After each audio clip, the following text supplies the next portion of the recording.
আসসালামু আলাইকুম এভরিওয়ান, আপনারা সবাই কেমন আছে? শিং মাছ হালকা করে ভেজে নিয়েছি। এখন মশলা সব একসাথে কষিয়ে নেব। মশলা সুন্দর করে কষিয়ে নিয়ে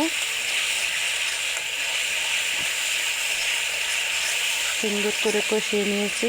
এখন আমরা কুমড়ো শাকগুলো দিয়ে দেব। কুমড়ো শাক দিয়ে শিং মাছ দিয়ে খুব মজা।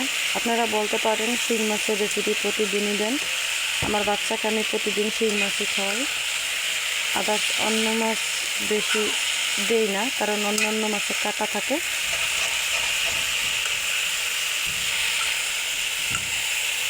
কুমড়ো শাক দিয়ে শিং মাছ দিয়ে রান্না করলে খুবই মজা, কারণ দেশি মাছ, দেশি শাক।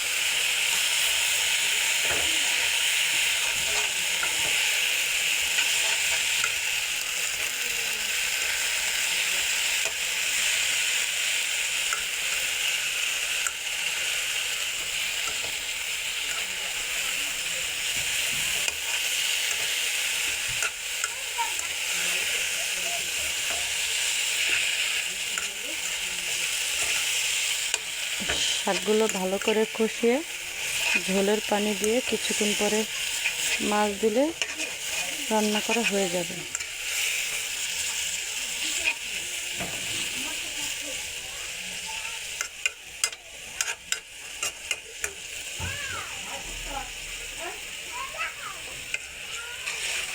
আপনারাও আপনাদের বাচ্চাদেরকে শিং মাছ বিভিন্ন শাকসবজির সাথে রান্না করে দিতে পারেন, এতে বাচ্চার গ্রোথ ভালো হবে।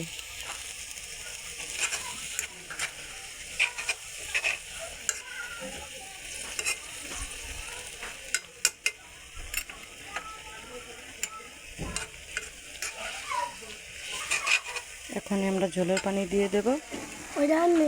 মাছ দিয়ে রান্না করে নেবে, শেষ।